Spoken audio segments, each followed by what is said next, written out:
नमस्कार दोस्तों। 2 सितंबर 2025 को समाचार पत्र में एक आर्टिकल छपा है, सेमीकंडक्टर क्षेत्र में भारत की क्रांति। इसका अध्ययन करेंगे। इसका इम्पोर्टेंस क्या है, तो यूपी पीसीएस के मेंस में जो जीएस पेपर 3 है, जीएस पेपर 3 में एक डेवलपमेंट करके टॉपिक है, वहाँ से हर साल क्वेश्चन आता ही आता है। मतलब एक क्वेश्चन तो विकास से संबंधित आता ही आता है। और इस समय जो एआई है, आर्टिफिशियल इंटेलिजेंस, उसका जो इम्पोर्टेंस है दुनिया भर में बहुत ज़्यादा बढ़ गया है। एआई से संबंधित प्रश्न जो एग्ज़ाम में देखने को मिल ही सकता है। और एआई या इलेक्ट्रॉनिक्स के क्षेत्र में बढ़ोतरी अगर करना है तो उसका सेमीकंडक्टर का इम्पोर्टेंस है। तो इलेक्ट्रॉनिक्स में अगर हमको अपना उत्पादन विनिर्माण बढ़ाना है तो उसके लिए सेमीकंडक्टर की उपयोगिता है। और कहीं ना कहीं एआई को बढ़ावा मिलेगा, इलेक्ट्रॉनिक्स सेक्टर आगे बढ़ेगा, तो इससे हमारे रोज़गार के पैटर्न पे भी असर पड़ेगा ही पड़ेगा। हम कह लें कि अगर सेमीकंडक्टर उद्योग बढ़ेगा, इलेक्ट्रॉनिक्स बढ़ेंगे तो रोज़गार भी बढ़ेगा, ऐसा हम कह लें। और इससे नवाचार को बढ़ावा मिलेगा। तो ये सब जो टॉपिक हैं वो कहीं ना कहीं जीएस पेपर 3 के लिए महत्वपूर्ण है, डेवलपमेंट वाले टॉपिक के लिए। इसको अध्ययन करेंगे और कुछ यहाँ से जो पॉइंट हम निकाल सकते हैं ताकि आंसर्स अपने डाल सकें, उसको मथने का प्रयास करेंगे। शुरुआती दिनों में कंप्यूटर आज के आधुनिक आकर्षक उपकरणों के बजाय पुराने टेलीफोन एक्सचेंज जैसे दिखते थे। भूमिका बता रहा है, समझा रहा है कोई, कि शुरुआती दिनों में कंप्यूटर आज के आधुनिक और आकर्षक उपकरणों के बजाय पुराने टेलीफोन एक्सचेंज जैसे दिखते थे। अब अरबों ट्रांजिस्टर वाले एक नाखून से भी छोटे चिप में कहीं अधिक शक्ति पाई जाती है।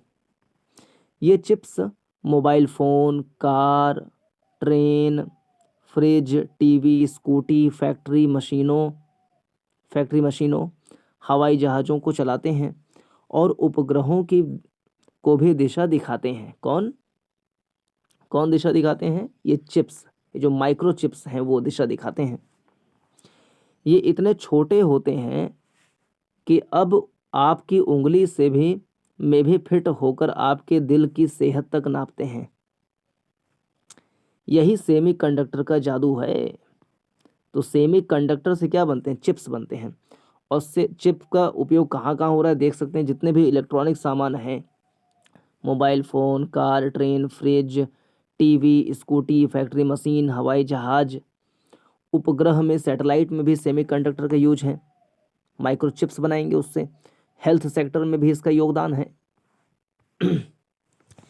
किसी भी राष्ट्र की तरक्की के लिए जरूरी है कि वह अपने विकास के प्रमुख क्षेत्रों स्टील, बिजली, दूरसंचार, रसायन और परिवहन, ये सब क्या है? विकास के प्रमुख क्षेत्र क्या है? विकास के प्रमुख क्षेत्र हैं स्टील, बिजली, टेलीकम्युनिकेशन, रसायन, परिवहन आदि में महारत हासिल करें।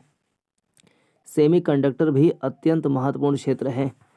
यह लगभग हर चीज़ के अंदर छिपा है, चाहे smartphone, car, train, medical device हो या फिर एआई, रक्षा प्रणाली, पावर ग्रिड, सैटेलाइट, इन सब में इसका योगदान है। सेमीकंडक्टर के बिना डिजिटल अर्थव्यवस्था संभव नहीं है। इनके बिना आधुनिक संचार, डाटा प्रोसेसिंग, एआई, नवीकरणीय ऊर्जा या सुरक्षित रक्षा प्रणाली की कल्पना नहीं की जा सकती। तो इसका योगदान कहाँ कहाँ है? इलेक्ट्रॉनिक्स में तो है ही, सैटेलाइट में, अंतरिक्ष क्षेत्र में, फिर हम कह रहे हैं कि परिवहन क्षेत्र में, कार वगैरह बनाने में, बैटरी बनाने में, फिर हम कह लें कि जो रक्षा उपकरण हैं उसमें, डिजिटल अर्थव्यवस्था बनाना है तो वहाँ एआई से संबंधित काम में सेमीकंडक्टर का यूज है। जो देश सेमीकंडक्टर का डिजाइन और उत्पादन नहीं कर सकता, वह स्वास्थ्य से लेकर सुरक्षा तक अपनी आवश्यक सेवाओं के लिए दूसरों पर निर्भर हो जाता है। सेमीकंडक्टर में मजबूती पाना भविष्य को आकार देने का सवाल है। कोविड महामारी ने हमें सेमीकंडक्टर की अहमियत बताई। उस समय जब चिप की ग्लोबल सप्लाई चेन डगमगाई तो तमाम उद्योगों का उत्पादन प्रभावित होने से अरबों रुपए का नुकसान हुआ। आज सेमीकंडक्टर वैश्विक राजनीति के केंद्र में है। चिप बनाने का काम अभी सिर्फ कुछ गिने चुने देशों में ही होता है, इसलिए जरा सी रुकावट पूरी दुनिया को प्रभावित कर सकती है। हाल में रेयर अर्थ मैग्नेट पर बढ़ता ध्यान रेयर रेयर अर्थ मिनरल्स पर बढ़ता ध्यान हमें याद दिलाता है कि किस तरह महत्वपूर्ण संसाधनों पर नियंत्रण वैश्विक शक्ति का स्वरूप तय करता है। डिजिटल युग का सबसे अहम संसाधन बन चुके सेमीकंडक्टर की मांग और तेजी से बढ़ेगी। भारत में इलेक्ट्रॉनिक्स की खपत और उत्पादन तेजी से बढ़ रहा है। आज हमारे पास 65 करोड़ से ज़्यादा स्मार्टफोन यूजर्स हैं और इलेक्ट्रॉनिक्स और मैन्युफैक्चरिंग सालाना 12 लाख करोड़ रुपए तक पहुंच गया है। हम एआई आधारित सिस्टम, डाटा सेंटर, इलेक्ट्रिक वाहन भी विकसित कर रहे हैं जिनमें चिप्स की ज़रूरत होती है। ऐसे में ज़रूरी यहाँ पे इलेक्ट्रिक वाहन ये भी आंसर में हम डाल सकते हैं अपने। ऐसे में ज़रूरी है कि भारत वैश्विक सेमीकंडक्टर वैल्यू चेन में अपनी मजबूत जगह बनाए।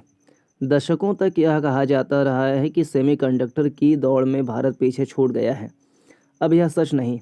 इंडिया सेमीकंडक्टर मिशन के तहत 10 चिप प्रोजेक्ट को मंजूरी दी गई है।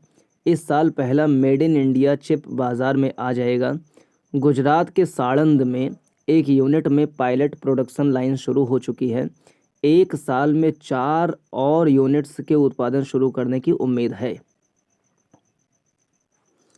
Applied Materials, Lam Research, Merck और लिंडे जैसी ग्लोबल कंपनियां भी भारत में फैक्ट्रियां और सप्लाई चेन को मजबूत बनाने में निवेश कर रही हैं। भारत की असली ताकत उसके लोग हैं। उसका सही उपयोग करने के लिए नीतियां और निवेश जरूरी है। आज भारत के पास वैश्विक सेमीकंडक्टर डिजाइन कार्यबल का 20% से अधिक हिस्सा है। अनुमान है कि अगले दशक की शुरुआत तक दुनिया में 10 लाख से ज़्यादा सेमीकंडक्टर प्रोफेशनल्स की कमी होगी। भारत इस कमी को पूरा करने की तैयारी कर रहा है। सरकार द्वारा उपलब्ध कराए गए विश्वसनीय इलेक्ट्रॉनिक डिजाइन ऑटोमेशन टूल्स का उपयोग 350 संस्थाओं और स्टार्टअप्स के 60,000 से अधिक लोग कर रहे हैं। 2025 में ही इनका इस्तेमाल 1.2 करोड़ घंटे से अधिक हो चुका है। सरकार के सपोर्ट से स्टार्टअप्स भारत के चिप डिज़ाइन इकोसिस्टम को नई ऊर्जा दे रहे हैं। माइंड ग्रोव टेक्नोलॉजीज़ ऐसी आईटी चिप्स बना रही है जो आईआईटी मद्रास में विकसित किए गए स्वदेशी शक्ति प्रोसेसर पर आधारित है। नेत्र सेमी नामक स्टार्टअप ने हाल में 107 करोड़ रुपए की रिकॉर्ड फंडिंग हासिल की है, जो भारत के डिज़ाइन स्पेस में सबसे बड़ा निवेश है। कई ऐसे स्टार्टअप सरकार की डिज़ाइन लिंक्ड इंसेंटिव योजना के तहत विकसित हो रहे हैं। मोहाली की सेमीकंडक्टर लेबोरेटरी में 17 कॉलेजों के छात्रों ने अब तक 20 चिप्स बना लिए हैं। ग्लोबल कंपनियां भी भारतीय प्रतिभा में निवेश कर रही हैं। लैम रिसर्च भारत में 60,000 इंजीनियरों को प्रशिक्षित करेगी।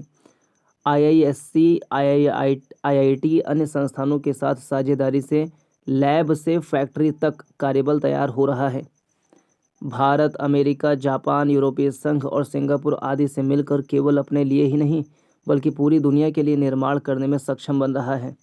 भारत की सेमीकंडक्टर यात्रा प्रधानमंत्री मोदी के बड़े विज़न का हिस्सा है। यह डिजिटल इंडिया से शुरू हुई। इंडिया स्टैक, यूपीआई, आधार, टेलीकॉम नेटवर्क ने हर भारतीय को तकनीक उपलब्ध कराई। हमने इलेक्ट्रॉनिक्स उत्पादन इकोसिस्टम को भी मजबूत किया है। अब हम सेमीकंडक्टर, इलेक्ट्रॉनिक कंपोनेंट्स और उपकरणों के निर्माण का इकोसिस्टम बना रहे हैं। सेमिकॉन इंडिया समिट 2025 इसी यात्रा की अगला पड़ाव है। प्रधानमंत्री इसका उद्घाटन करेंगे। इस साल इसमें 48 देशों से 500 से ज़्यादा ग्लोबल इंडस्ट्री लीडर भाग ले रहे हैं। पिछले साल केवल लगभग 100 नेता शामिल हुए थे। पूरी दुनिया हमारे दरवाजे इसलिए आ रही है क्योंकि वह अनिश्चितताओं से जूझ रहे और स्थिर भारत की आशा की किरण है। हमारा लक्ष्य भारत को प्रोडक्ट नेशन बनाना है। ये सब शब्द एग्जाम में यूज कर सकते हैं। एक शब्द यहाँ पे मिला था बड़ा अच्छा, लैब से फैक्ट्री तक। लैब से फैक्ट्री तक। अब एग्जाम में ऐसे ऐसे शब्द हम डाल सकते हैं कि लैब से फैक्ट्री तक उत्पादों को पहुंचाने से नवाचार बढ़ेगा। भारत को एक प्रोडक्ट नेशन बनाने की आवश्यकता है। जिससे रोजगार बढ़ेगा, नवाचार बढ़ेगा और वैश्विक निर्यात बढ़ेगा। ग्लोबल सप्लाई चेन में भारत की जो भूमिका है वो बढ़ेगी। भारत जो विनिर्माण के क्षेत्र में कुल मिला के पूरे वैश्विक उत्पादन का मोटा मोटा 2% के आसपास में ही उत्पादन करता है। और जो चीन है वो लगभग 28% का योगदान करता है। विनिर्माण क्षेत्र में भारत का योगदान लगभग 2% है और चीन का 28% है।